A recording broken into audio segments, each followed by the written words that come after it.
Fala galera do nono ano, a gente vai iniciar hoje nossa aula de biologia. Como é que vocês estão? Tranquilos? O estudo da biologia, nós já finalizamos então o nosso grupo 4, não é mesmo? Então, já fizemos o simulado do grupo 4, já deixamos o grupo 4 um pouquinho de lado, só que os ensinamentos do grupo 4 eles vão continuar sendo perpetuados durante todo o grupo 5, galera. Espero que vocês tenham gostado lá do nosso grupo 4, onde a gente falou principalmente dos principais conceitos genéticos de um dos campos da biologia chamado de genética. E a genética ela vai continuar durante todo esse grupo 5. A gente vai continuar falando da genética durante o grupo 5. Nós temos no grupo 5, então, 2 capítulos com 3 módulos. Como é que vai funcionar? Então, grupo 5, o nosso livro de biologia, vai ter 2 capítulos. O capítulo 6, que vai falar sobre fatores hereditários, e a gente vai lembrar um pouquinho aí lá daquela história, de todos aqueles pontos hereditários que a gente tratou no grupo 4. E o capítulo 7 vai falar sobre genética e suas aplicações. Então todo esse conteúdo que a gente está vendo de genética até agora serve para quê? Entende o que? Faz o que? Eu vou utilizar esse conhecimento para quê? É isso que a gente vai falar nesse capítulo número 7, ok? Só que cada capítulo desse, ele vai fazer parte, os 2 capítulos fazem parte do grupo 5, e cada capítulo vai ter um enfoque diferente, como vocês já perceberam só pelo título. Como também são 2 capítulos diferentes, nós também vamos ter 2 formas de estudar a genética. 2 quadros visuais, 2 formas diferentes. Eu vou apresentar para vocês direitinho a partir de agora. Eu vou dar então um aviso que a gente precisa começar essa aula, e depois desse aviso eu vou mostrar para vocês o organizador visual do capítulo 6. Porque por ser 2 capítulos diferentes no mesmo módulo, no mesmo grupo, desculpa, cada capítulo vai tratar de uma coisa diferente e cada capítulo tem o seu organizador visual. Mas antes de organização visual nem nada, nós vamos falar um pouquinho das nossas aulas online. Elas acontecem toda segunda-feira, às 9h20 da manhã. Lá a gente vai fazer correções das atividades anteriores, então eu vou corrigir com vocês as atividades lá do módulo 12, um pouquinho aí de epigenética. E toda sexta-feira nós temos aqui no YouTube encontro marcado com o assunto da semana. Então, um módulo novo, assunto novo. Então, assunto novo, toda sexta-feira vocês fazem as atividades durante a sexta, porque lá na segunda-feira eu já corrijo com vocês essa atividade, ok, galera? Então, continuando. Como eu falei para vocês, o grupo 5 ele tem 2 capítulos. Cada capítulo vai ter um organizador visual diferente. Os módulos 13 e 14 correspondem ao capítulo número 6, fatores hereditários. E esse módulo 13, que é a aula de hoje, faz parte desse capítulo. Por isso, eu estou pedindo para vocês colocarem então no organizador visual da página 179. Ele vai falar para vocês então, vai fazer um resumão de 2 módulos, o módulo 13 e o módulo 14, que são juntos. E eu desmembrei um pouquinho para a gente poder estudar melhor esses 2 módulos. O módulo número 15, que é o último módulo do grupo 5, ele vai estar em outro capítulo, com outra organização visual, tudo novo. Então, eu não vou tratar do módulo 15 hoje. Vou tratar apenas do capítulo 6, que corresponde aos módulos 13 e 14. Quais são esses módulos, gente? O grande nome para esse capítulo é Fatores Hereditários, capítulo 6, ou então simplesmente Genética, que é o que está no organizador visual lá da página 179. Também vou até colocar o meu livro nessa página, tá aqui, ó. E o que a gente vai falar no módulo 13 e no módulo 14, que são os módulos dessa semana e da semana que vem? Nós vamos falar de transmissão de características genéticas. Então, como é que as minhas características genéticas vão passar para o meu descendente, para o meu filho, e como é que as características genéticas dos meus pais chegaram até mim. Então a gente vai conversar um pouquinho sobre isso também. E principalmente nós vamos conhecer os experimentos de Mendel, que é o nome que se dá então aos módulos 13 e 14, os experimentos de Mendel. Esses experimentos eles foram feitos com cruzamentos entre ervilhas de cheiro, e eu vou apresentar para vocês essas fotos dessas ervilhas de cheiro durante toda essa aula. E ele então desenvolveu duas leis. Hoje nós vamos falar de todo o experimento de cruzamento de Mendel e toda a lei número 1, a primeira lei de Mendel, que vai falar de apenas uma característica, vai ser condicionada por pares de fatores, e a gente já ouviu essa ideia com outro nome. Eu vou apresentar esse outro nome para vocês, o que seriam esses fatores. Apresento hoje. E nós vamos ver também a separação na formação de gametas. Como é que essa separação acontece, separação de quê? Que gametas são esses? Isso a gente vai ver na aula de hoje.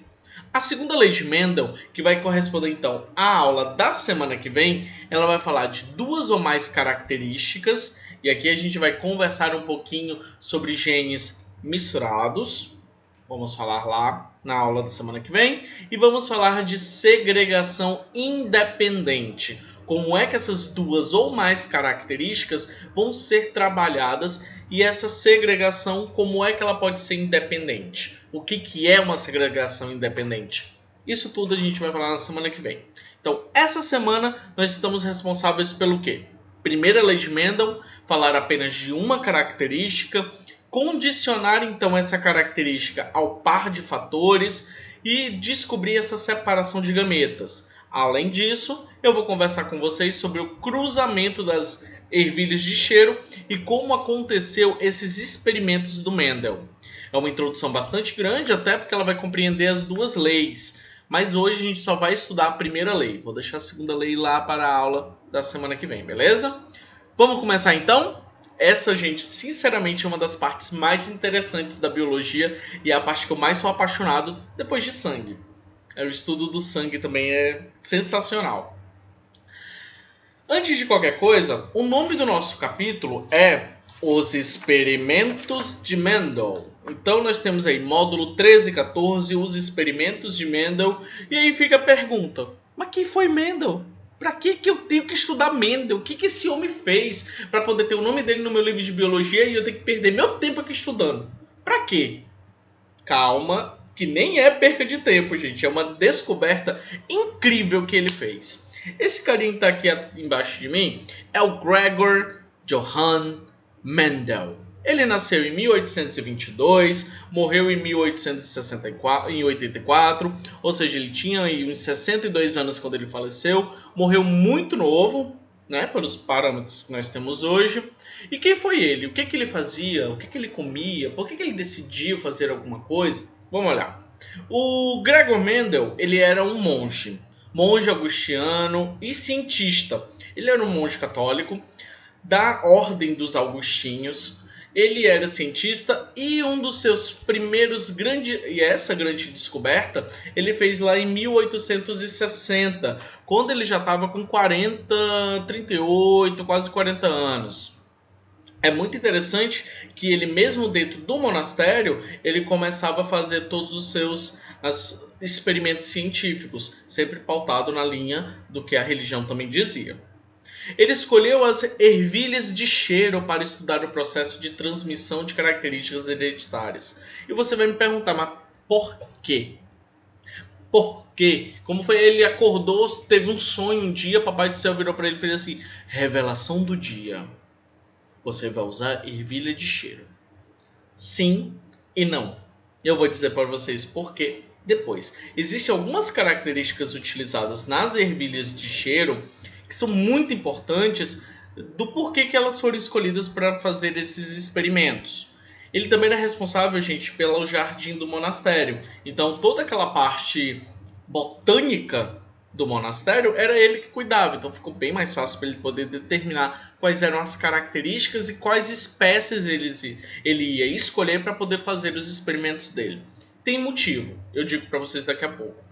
Só que aí o que aconteceu? Ele então, descobri e vou publicar porque eu sou cientistazão. Publiquei. Vou ficar famoso? Nada disso. Na época que ele publicou seus experimentos, o resultado dos experimentos, lá em 1860 mais ou menos, ele nem foi levado crédito. Na verdade, todo mundo, legal, tu tem certeza disso? Não quero saber não. Poucas pessoas deram crédito para ele, poucas pessoas quiseram entender aquela história, o processo dele inteiro dos experimentos, porque acharam besta, porque acharam sem noção, enfim, deixaram de canto porque não era o foco dos estudos científicos da época. O Gregor, ele meio que estava à frente do seu tempo estudando uma coisa que ninguém queria saber muito na época em que ele estudou. Então ele era uma pessoa à frente do seu tempo. O que aconteceu, gente? Levando em consideração que são 1800 e algumas bolinhas aí, fazendo os cálculos da século XIX. No início do outro século, então em 1900 e bolinhas quadradas, mentira, gente, 1900 aí, iniciozinho de 1920, 1910, por enquanto, assim, por essa data mesmo, nós tivemos então um ressurgimento dos estudos genéticos. Com a criação, então, a formação da genética moderna. Então eles começaram a estudar novamente genética. E aí, tô aqui na biblioteca e tal, não sei o que. Olha, nós temos um experimento de um carinha aqui. Deixa eu dar uma olhada nesse experimento de novo. E esse carinha era o Gregor Mendel.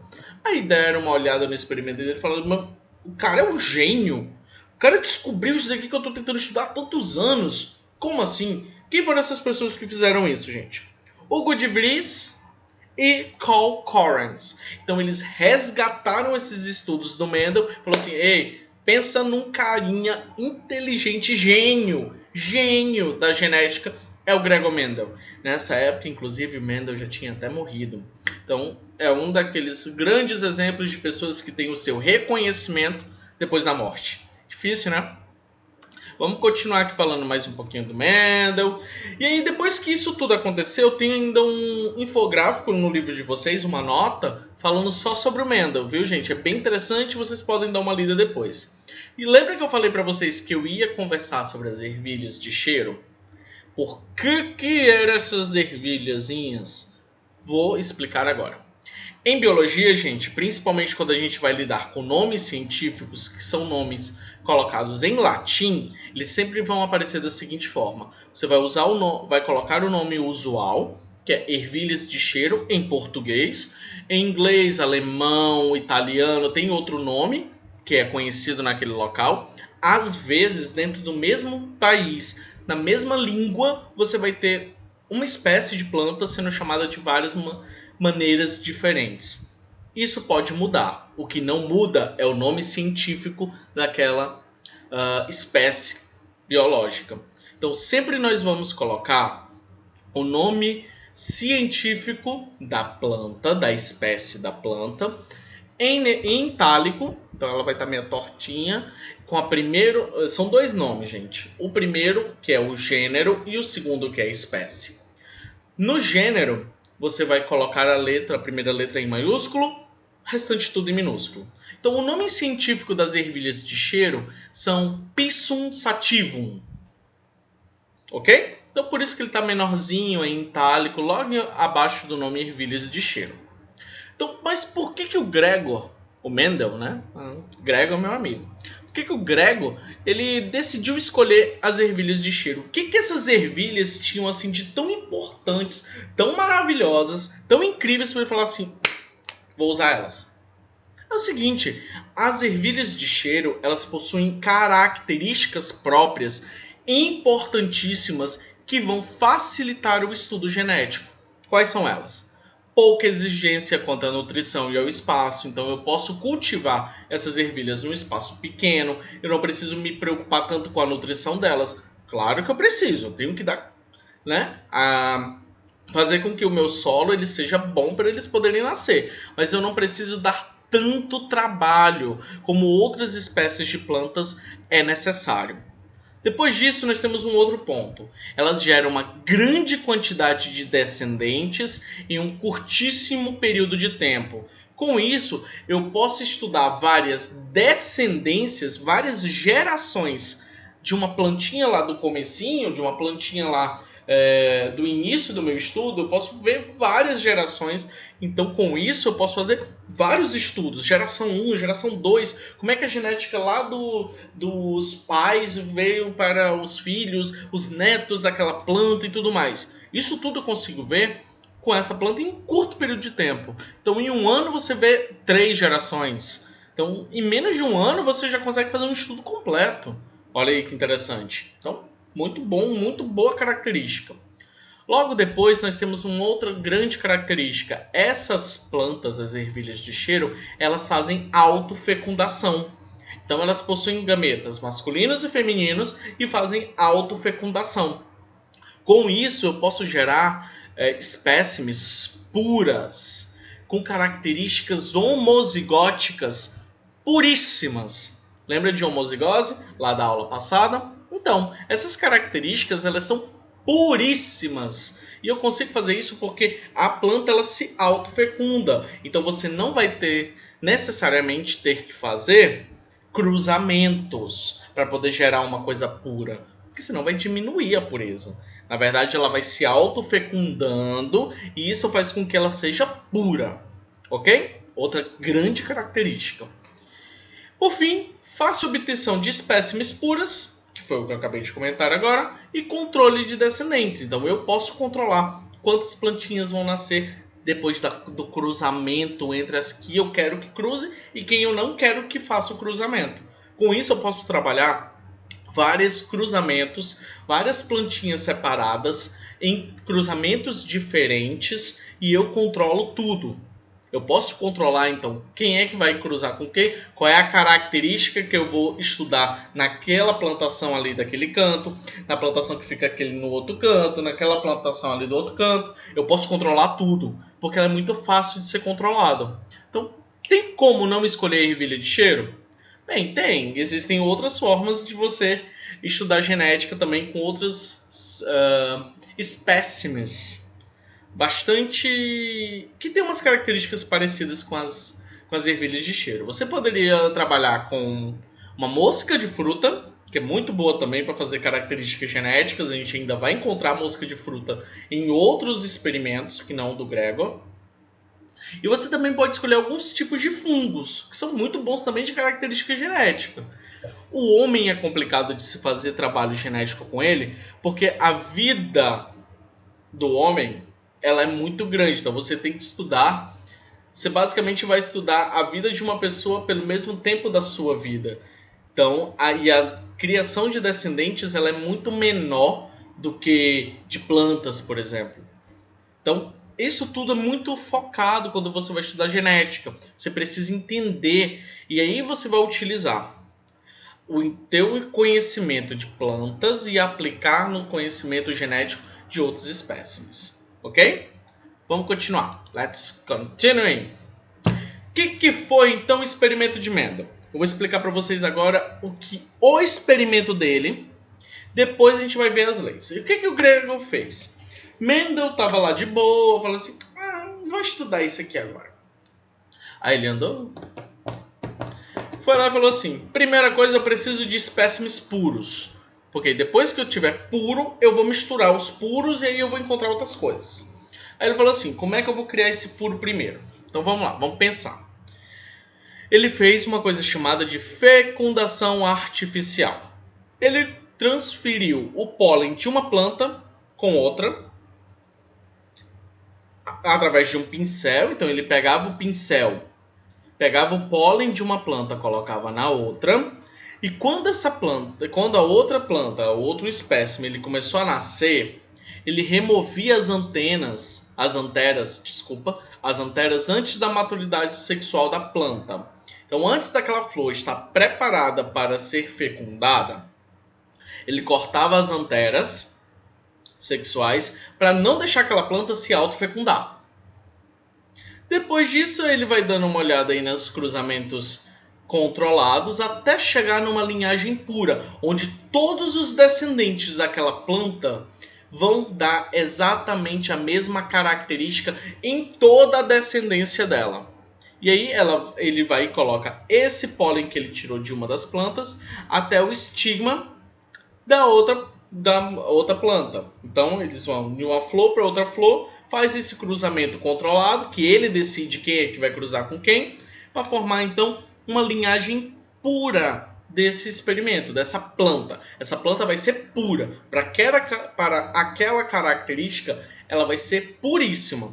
E aí, como é que ele vai determinar essas características? Bora ver. O que ele quis estudar? Então ele foi olhando assim várias ervilhas de cheiro e começou a observar algumas características que ele queria estudar. Quais eram elas? A forma da semente, se era uma forma lisa ou se era uma forma rugosa. A cor da semente, se ela era amarela ou se ela era verde. Forma da vagem, a vagem ela podia ser lisa ou ela podia ser rugosa. Isso ele foi olhando nas variedades, gente. Assim, ele produziu um monte de coisa pura. Uma que ia ter só ervilha verde, a outra que ia ter só ervilha amarela. Um que ia ter só vagem lisa, outra que vai ter só vagem rugosa. Um que vai ter semente lisinha, outro que vai ter semente rugosa. Ele começou a observar. Primeiro criou tudo puro para essas características, porque elas podem mudar de uma para outra, mas como eu não estou estudando aquela característica naquela planta, whatever, tanto faz. Mas aquela característica que eu estou estudando, por exemplo, se é só semente, não me interessa a cor da semente, eu quero saber se ela é lisa ou se é rugosa. Então eu vou estudar somente a rugosa, somente a lisa, ok? Por enquanto é isso. Cor da vagem, ela podia ser amarela ou verde também. A cor da flor, nós teríamos flores púrpuras e flores brancas. Então tem espécie que dá flor branca, tem espécie que dá flor púrpura. Próxima, posição das flores. Ela poderia ser entre a folha e o caule, mais baixinha, ou ela poderia ser aqui em cima, de uma forma mais terminal. Ou ela era axial, no meio, entre a folha e o caule, ou ela era terminal, ou seja, bem em cima, lá perto das flores, ou das folhas, desculpa. Próximo à altura das plantas. Poderia ter plantas pequenininhas ou plantas altas, ok? Então essas eram as características que ele ia estudar.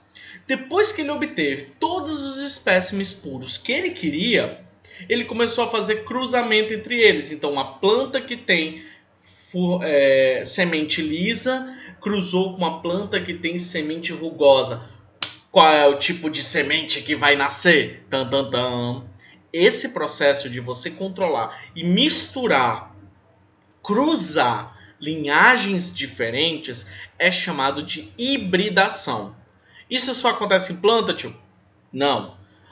Em seres humanos, em animais, em plantas, em fungos, tudo isso é hibridação. Quando você pega duas pessoas muito diferentes e elas cruzam, isso é uma hibridação.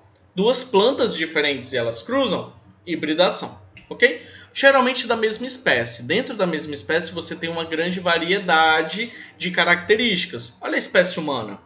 Como nós somos todo mundo da mesma espécie, mas nós somos todo mundo muito diferente. Então a gente vai pegar a mesma espécie e cruzar. Geralmente, alguns cruzamentos de espécies diferentes não geram descendentes. Por isso que a gente não usa espécimes diferentes, ok? Dito isso, vamos continuar então o nosso próximo ponto, gente. O próximo ponto, então, é entender como foi que ele fez esses cruzamentos, essas hibridações. Então vamos pensar aqui o seguinte, eu vou falar da cor da semente. Ele pegou então a linhagem pura, de sementes puras, uma linhagem purinha de semente amarela. Daí ele colocou para cruzar com uma linhagem purinha de sementes verdes. E aí ele ficou esperando. E aí, como é que vai ser? Quem é que vai nascer? Qual é a cor da semente que vai nascer? Qual seria, gente? Qual seria? Quando veio a primeira geração, a de filhos 1, detalhe que aqui, quando eu chamo de linhagem pura, eu posso colocar o P, que significa parenteral, ou seja, os pais. Parental, desculpa, parental. Parental que são os pais. Parenteral é outra coisa, gente. Depois eu conto pra vocês o que é parental. Então, parental, os pais. F1 são a linhagem, é a linhagem de filhos 1, primeiro descendentes. Notem que nasceram sementes apenas de cores amarelas. Então beleza, eu vou fazer então, vou pegar essas duas plantas e vou fecundar uma com a outra. Eu vou cruzar uma com a outra. Vamos ver o que acontece. Aí vai vir, gente, o F2, que é linhagem de filhos 2, que é filho dos filhos. Na F2, então, o que aconteceu? Nasceram em uma proporção 75%, então 3 delas. A cada 3 plantas que nasciam com cores amarelas, uma nascia com sementes de cores verde. Então a proporção ficou aí de 3 para 1. Fazendo proporção em porcentagem, 75% nascia com cores amarelas, 25% nascia com cores verdes. E aí ele observou isso acontecendo em todas as outras características. Quais? Cor de planta, acontecia a mesma coisa. A proporção sempre era 3 para 1. Lisa ou rugosa, a proporção sempre era 3 para 1. Sempre foi 3 para 1. Altas e baixas, sempre a proporção era 3 para uma característica e 1 para outra característica. E surgiram então algumas perguntas para o Mendel. Ele perguntou o seguinte, olha só as perguntas que a gente tinha. Por que a característica semente verde havia desaparecido completamente no F1? Porque quando nasceu lá no F1, só era amarelo. Cadê a característica verde se um dos pais, inclusive dessas plantas, tinha a semente verde? Por que foi só amarela que passou para os outros descendentes? Por quê? Segunda grande pergunta. Porque essa característica voltava a se manifestar na geração F2. Porque por mais que seja de 3 para 1, mas voltava. E o que acontecia, gente? Por que isso acontecia? Por que... Ah, tá, no F1 não tem, então não vai ter mais? Não, tinha, no F2 já aparecia semente verde de novo. Mas por quê? Terceira grande pergunta. Por que na geração F2 a proporção entre plantas de sementes amarelas e plantas de semente verdes era sempre igual a 3 para 1? E isso não só nas cores de semente, gente. Isso também acontecia em todas as outras características. Por que era 3 para 1? Podia ser meio a meio, podia ser todas de uma cor só, mas não, era sempre 3 para 1. Mas por quê? Vamos a algumas respostas que o Gregor Mendel chegou estudando bastante aquelas características. Ele veio então com algumas respostas. Primeira resposta lá da primeira pergunta. Vamos relembrar a pergunta. Por que a característica semente verde havia desaparecido na geração F1? Vamos lá. Cada uma das características, semente amarela, semente verde, é condicionada por um par de fatores. E para quem não lembra, gente, a gente já ouviu falar de pares de fatores, a gente só não ouviu falar com esse nome. Fatores, que o Mendel está chamando de fatores aqui, a gente já conhece por outro nome. A gente conhece como genes, que é um trecho do DNA. Os genes. Quando ele falar em fatores, você já liga a palavrinha para os genes que a gente já estudou lá no grupo 4. Então vamos lá. Que podem ser encontrados de duas formas alternadas. De duas formas alternativas. Para que a cor da semente, um fator resulta no aparecimento de sementes amarelas. O outro fator resulta no aparecimento de sementes verdes. Em um par de fatores, cada fator é originado de um dos seus dois ancestrais. Então, o que ele quis dizer com isso? Que cada descendente tem dois genes, dois fatores. Um deles vai dizer que é amarelo, um deles vai dizer que é verde. E você vai herdar cada um deles de um dos pais. Então, esse gene você vai herdar de sua mãe, esse gene você vai herdar do seu pai. Então, vem um de cada lá do pai e da mãe, junta aqui e vai formar o seu. Um deles vai determinar uma característica, o outro pode determinar a mesma característica ou característica diferente.